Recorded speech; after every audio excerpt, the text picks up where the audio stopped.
Hello everybody, and welcome to a very special video. Today I will be talking about Olias of Sunhillow, John Anderson's first solo album.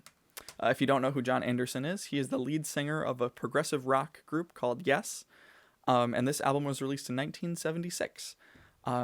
He's gone on record to say that 1975, when he started recording it, was the first time when he actually had a break to go off and do his own thing that he'd been wanting to do for a little bit. And I personally think it's absolutely fantastic. And I'll get into more about why I think it's fantastic a little bit later. But I'd like to get into a bit of background first. So the idea of this album came to be from Fragile, I think it's the third Yes album, fourth Yes album. Fourth Yes album. And let me put a picture up on screen of what it looks like real quick. And if you see a little boat moving across the little planet that's on the thing, that was Roger Dean. He was the artist of the album. And John Anderson saw that little boat, and he was like, that kind of gives me an idea. I kind of want to make an album around that. And that's exactly what he did. So I will show you the art of this. I have a little video that I took prior to this about the front, back, and the inside cover of the art. It's absolutely fantastic. It's absolutely wonderful. And you might be asking, who did this art? It was not Roger Dean, if that's what you were thinking of. He was too busy at the time, ironically, even though he was the influence. It was actually David Fairbrother Rowe who did it, which is very interesting. I think he did an amazing job. It's very eclectic and very specific to this like genre. I don't know why, but it like when I see this, it makes me think of like Yes or John Anderson. When I first saw it, I first got this album a little over a year ago, and my dad bought it for me for Christmas. He was the one that got me into Yes to begin with, and he gave this to me and was like, I found this as a kid. When this album first came out, and he said, I absolutely loved it, and I hope you like it too. And so I got it. He gave it to me, and I listened to it, and wow, I for a first solo album, like I wish I could do something like that for a first solo album. Like that's crazy. Like I said before, it was recorded in 75, released in 76. John Anderson plays all the instruments on this album, and he obviously does lead vocal or main vocals. He's gone on record to say that this album absolutely drove him crazy because nothing was lining up. He couldn't really pull it off. But then one day he was just able to, he pressed play on it and it worked, and it moved him to tears because he was so happy that it worked. And I think that's amazing. I just think that's amazing. An interesting thing about this album is there's a story behind it. Not the story of how it came to be, but an actual like narrative of to what the album is about. You don't really get that from the music itself, but it's very interesting to understand the thought process of maybe what the music sound, based on the sound of the music, what's happening in the story. I have a little excerpt of it, so I'm going to read that right now. The planet of Sunhillow is home to 4 tribes: Negronium, Austranius, Oractanium, and Nordranius, each which represent a different aspect of music consciousness, which comes under threat after a catastrophic eruption of a volcano. Elias, a magician, is the chosen architect of an ark named the Morglade Mover to fly Sunhillow's people to a new planet.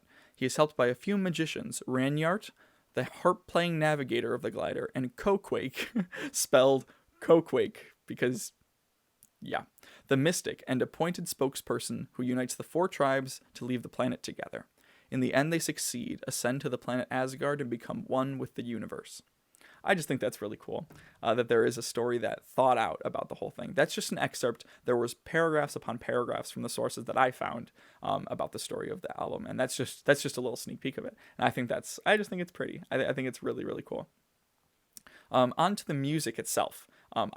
As I am going to keep praising this album because I think it is very amazing, especially for a first shot at solo work.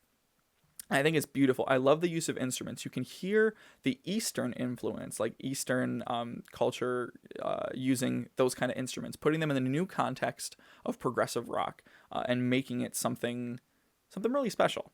I love the light airiness of some parts of it, very, very ethereal. Some of the tension and the darkness showing like the conflict and obviously the triumph and celebration in the end. As always, as I will always compliment John Anderson's vocals because, you wouldn't think that they could ever get better, but they just constantly do. He was amazing from the very beginning. A little timid, obviously, when you start like he did in the 60s with the first Yes album, but to this point, he was really, really in his own and was really confident in what he was doing vocals-wise, and you can tell because it's really, really good. And I'm not sure how much, from what I've seen, I wasn't able to find how many of the instruments he knew how to play beforehand, but he plays everything, and it's absolutely fantastic. It's really impressive too, especially if he didn't know how to play some of these and kind of picked it up in a year.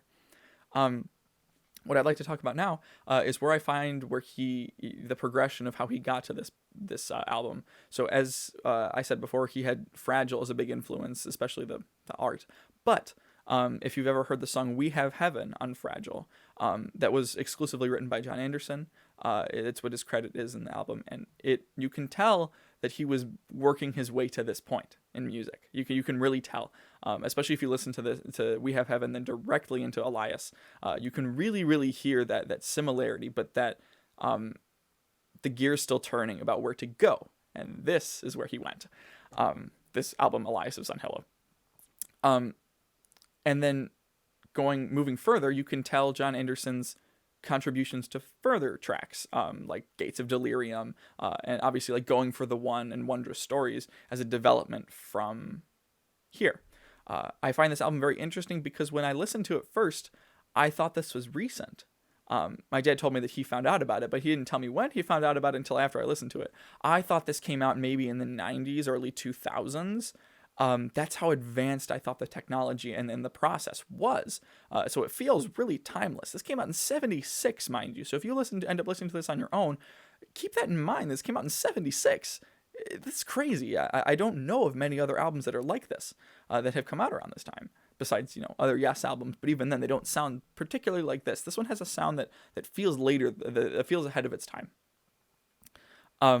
Solid Space is my favorite track on the album. It has an ethereal yet commanding sound. The whole album has a light and airy vibe that you kind of just soak in and you just kind of feel. And I think that was kind of the purpose of this whole thing, was just to kind of feel it and let it move you, which it did. It definitely did.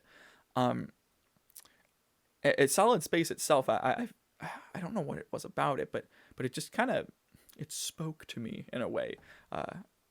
I don't know. This whole album is just really special because I listened to a lot of other John Anderson stuff, solo work after this. And in the 80s, it's very, very different, as the 80s changed a lot of different groups and solo artists. But this one is really special because it seems to have its place in time almost nowhere, where it does have a place of development you can see, but it still feels like a standalone from a lot of other things. Yeah, just that's basically all my thoughts on the music itself. I think it's great. I think John Anderson did a crazy good job for maybe struggling the way that he did with what he said he had struggled with in interviews. I really love this album. I do come back to it every once in a while, just like I talked about in my Yes album tier list, like what I do to Close to the Edge. I don't listen to it very often because it's not something that I'd be like rocking to in a car or something when I'm going. Maybe I'll put it on and just kind of like absorb it and just kind of like feel music as I'm either maybe doing some work or just focus on the music itself. But I'm always amazed how it moves me. It can really raise my spirits in some and make me feel things with others. And I think that's on purpose. As Olias raises the spirits of those on Sunhillow, this album raises the spirits of us.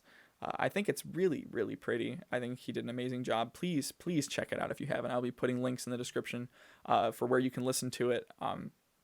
Spotify, YouTube. I personally have this CD that I like to listen to on my CD man that I have. I did actually buy the vinyl for this video to show the vinyl, but it did not come in time because it's coming from Germany. Oh well, thanks Germany. But yeah, those are really all my thoughts. If you enjoyed this, please let me know if you'd like to see other albums that you maybe like that I haven't checked out that I will check out and maybe do a little review about.